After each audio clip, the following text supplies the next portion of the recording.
Due to recent YouTube updates, comments and likes have become more important than ever. I beg you to please consider doing exactly that. I read every comment that you write me and answer whenever possible and or need. I'm also open to suggestions for future content. My videos are created without the use of AI, so please support your fellow human content creator against clanker slop. Thank you.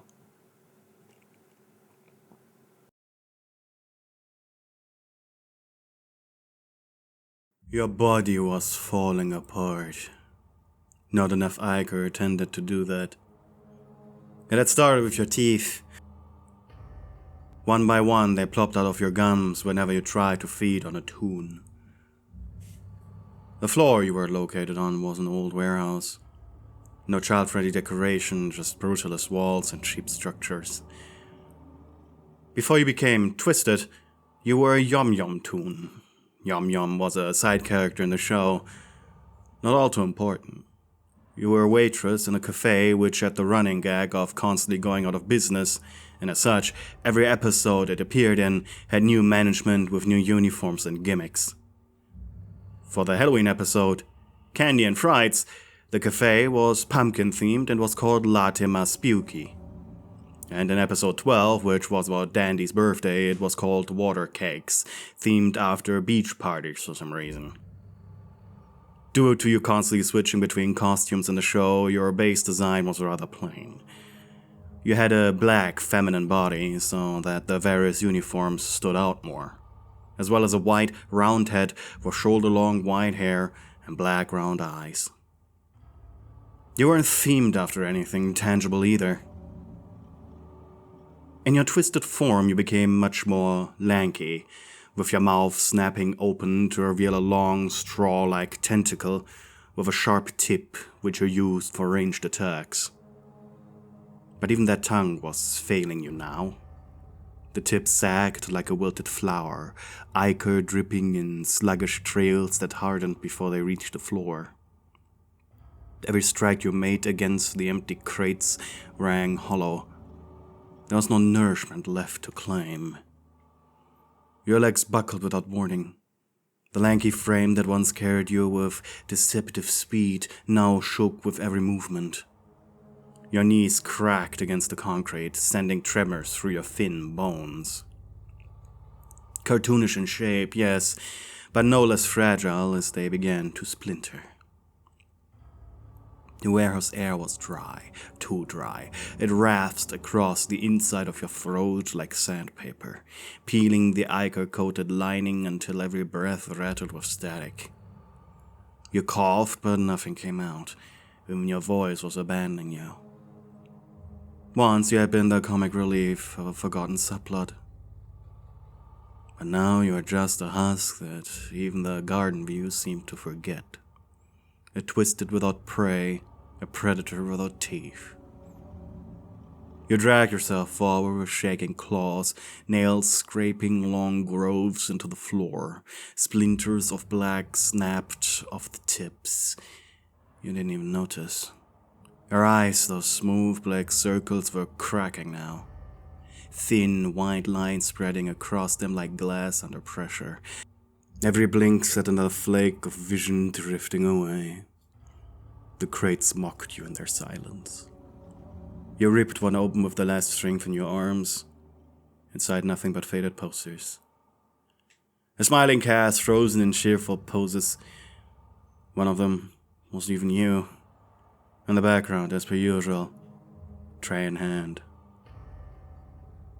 You tore the poster to shreds, but the ache didn't leave. Your hunger clawed at your insides.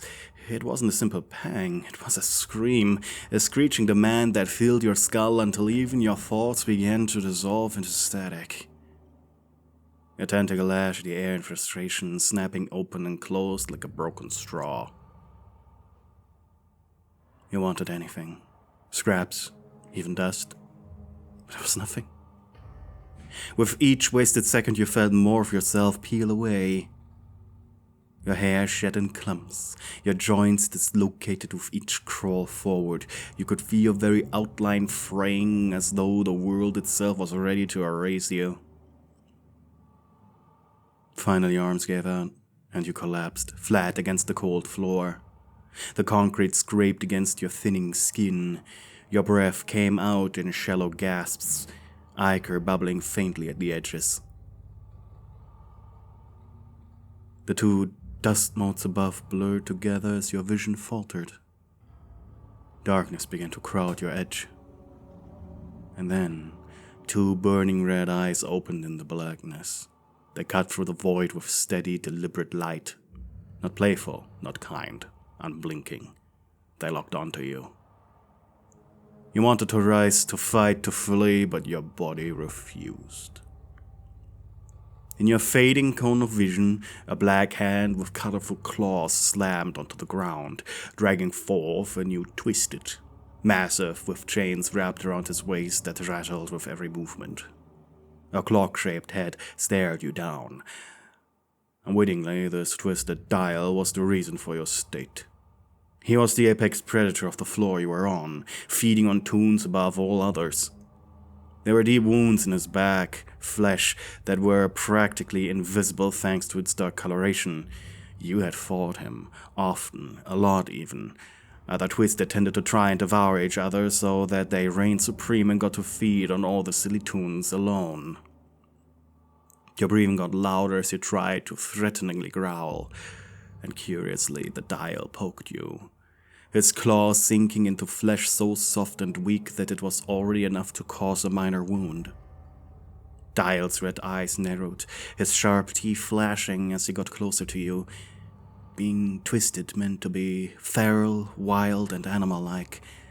Still, he didn't devour you for a quick snack. He climbed on top of you, his weight pressing into you painfully.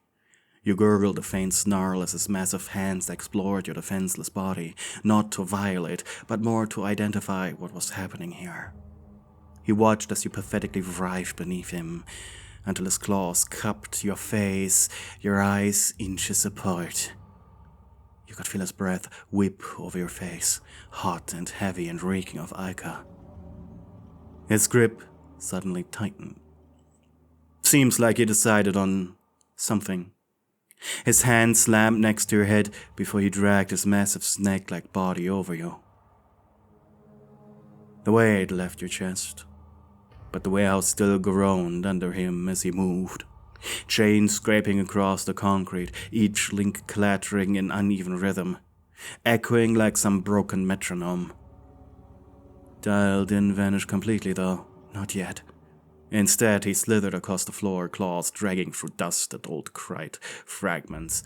He too was searching. He pawed through splintered wood, pulling apart bent metal sheets, shoved aside beams that had already collapsed. Every movement was heavy, deliberate, filled with a hunger that was too large for scraps. Nothing. The warehouse no longer offered ichor. No prey. He growled low, the sound rattling in his throat like chains dragging across stone. A claw raked down the wall, leaving a long, jagged scar. He was starving. The gnawing ache demanded then so much. It demanded flesh, it demanded sound, it demanded fear. Ding. The elevator doors at the far end of the warehouse screeched open. The sound was sharp, sterile, unnatural against the thick silence of the floor. Dyle's head snapped instantly towards it. The clock-shaped face tilted, red eyes burning brighter than ever before, every chain link rattling once as his body stiffened. A wedge of yellow light cut into the gloom. Shrimpo stepped out first, arms crossed, his shrimp head tilting in annoyed disbelief. "Ah, fantastic," he muttered, the car's sarcasm flat and tired. "I hate it when the team pulls the time's up card. Great timing, really. Why did you guys vote for it?" The three others fanned behind him, each clutching a small metal flashlight like it was a weapon, hands trembling around cold tubes of light more than around anything sharp. And he held the beam so high their knuckles whitened. Another kept the light pointed low, as if its glow might hide them rather than reveal. The last clicked their flashlight on and off in nervous rhythm. They didn't want to be here either. Why did they risk this? Wondered Shrimpo. But Dyle paused. Coils tightening. The red in his eyes flared as the light caught on chain links and reflected in the broken rafters above. He was being serious. This time, he didn't stalk. This time, he didn't toy. This time, he moved with the single-minded speed of something that decided it will not be interrupted. The first flashlight beam swung wide and found claws before it found a face. Dyle hit them like a falling wall. Chains cracked and arced through the air, cutting off the light in a stack of sparks. A flashlight rolled and skittered, its beam slashing blindly against the walls. One toon raised their light like a shield, and it blinked once before darkness swallowed it. Another swung the flashlight desperately, trying to find an opening, but the beam flicked away as Dyle's shadow consumed them. The beam from their flashlights shattered across his chest before vanishing in a spray of sparks and ichor. His claws tore through the air with a crack like breaking steel, sending the toon sprawling across the floor in silence. Another tried to bolt, their trembling light jerking wildly, but Dyle's tail whipped around and smashed them flat against the wall, the flashlight clattering loose, blinking once before going out.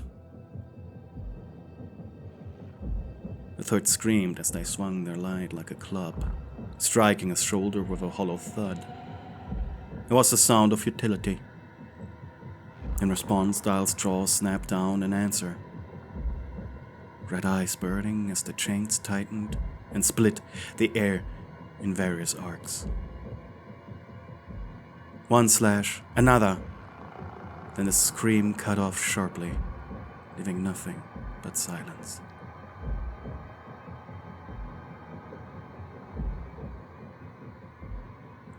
Each cone of light collapsed into darkness. It didn't take long, leaving only Shrimpo's trembling circle still alive. He had hid deeper behind a crate, clutching the metal tube like it might still save him somehow. The shrimp toon's breath caught in his throat, the beam shaking, his frown tighter than ever. But the frown hid the panic, and the bitter realization that his companions hadn't lasted more than seconds. Dyle refused to linger. Pulling himself forward with deliberate strength, claws gouging long scars into the concrete, every motion rattled the chains around his waist, the sound echoing like a clock counting down.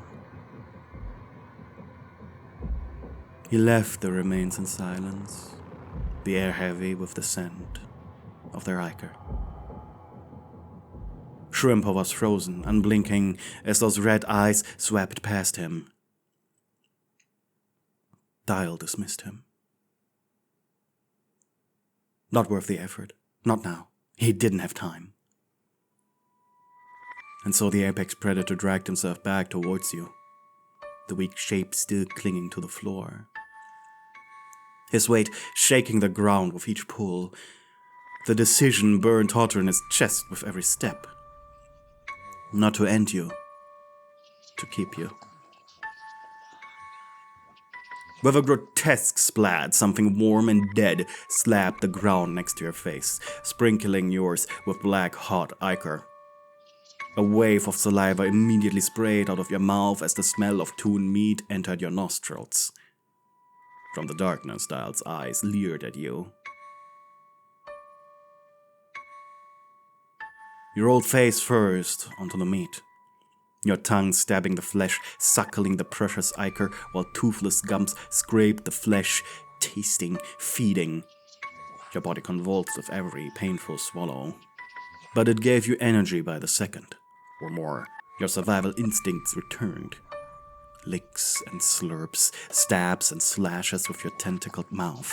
until your clawed hand finally clasped the meat, and you greedily devoured the morsel. Thick globs of ichor slowly running down your throat as her eyes rolled back with delight. The meat was still hot. Steam lifted off it in faint curls, carrying the acidic scent of burnt ink and scorched paper. When your tongue pierced the flesh again, the ichor bled out thick and bitter, coating your throat with the taste of iron and ash. It wasn't clean or fresh, it was kinda foul, sour even. Salty where it pooled, with a chemical tang that stung your mouth like swallowing bleach. But to a twisted like you, that was delicious. Your gums scraped against stringy muscle, the fibers splitting apart as if they had never belonged to anything living. Every chew released more of that dark nectar, slick, gritty, clinging to the inside of your mouth like tar. You gagged once, twice, but your body refused to stop. Instinct had taken over. It wasn't about taste. It was about filling the endless hollow screaming inside your chest. The flesh tore under your claws like wet cloth. Some bites were rubbery, resisting until your jaws managed to click hard enough to make your vision flash white. Others crumbled instantly, collapsing into sludge that burned back of your throat on the way down. This was wrong in every way food should be wrong, and still your starved body trembled with pleasure at every swallow.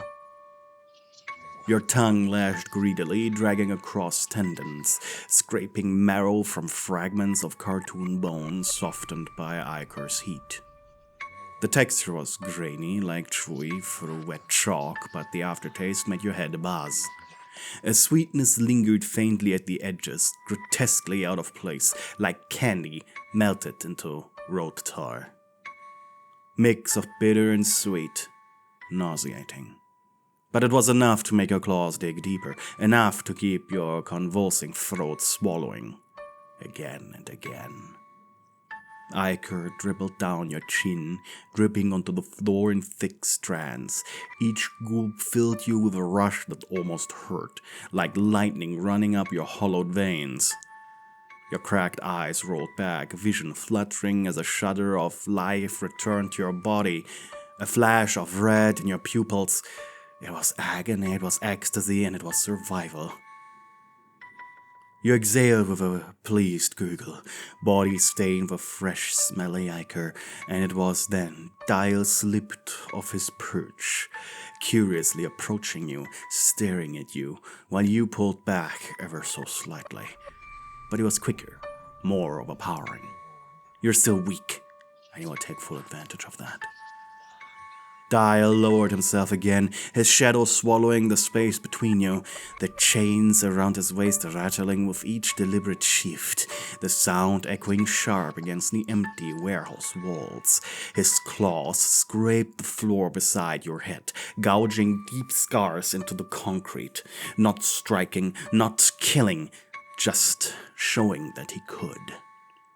You flinched, his rattling weak in your throat, but your body had nothing left to give. Your limbs twitched like broken wires. Every breath whistled ragged through your chest. The tentacle in your jaw trembled, ready to lash, but even it drooped halfway like a wilted flower once more. Dyle leaned close, his hot breath spilled over your face, reeking of ichor and smoke. The clock-shaped head tilted, red eyes boring down into you as though measuring, weighing, deciding. He pressed his chest down until the floor groaned under the both of you, his claws pinning the ground on either side of your shoulders. The weight was crushing and undeniable. You writhed weakly, more instinct than resistance, but his strength smothered the fight before it even began. The truth pulsed bitter in your skull. You could not best him, not now, not ever. If survival meant anything, it meant bowing to the one who could snuff you out in a heartbeat. Your breath steadied, not calm. It wasn't surrendering yet, but it was a grim acknowledgement of his power. You tipped your head back, exposing the length of your throat to him. baring the softest part of you without struggle. A low rumble echoed through his chest, then sudden and sharp, his tongue dragged across your cheek. The texture was rough, almost like sandpaper scraping away dried ichor before leaving behind a sleek smear of his own. It wasn't gentle, it wasn't kind, it was a claim, a mark, his way of saying you were his to keep alive.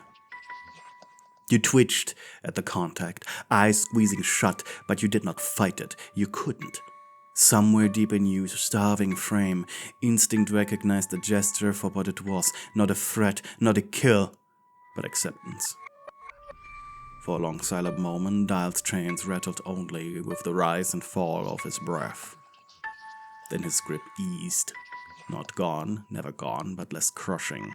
His claws curled against the floor rather than into your skin. The red in his eyes dimmed from searing to steady.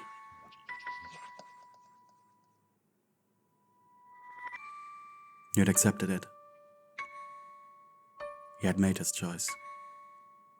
Not prey devoured, not rival destroyed.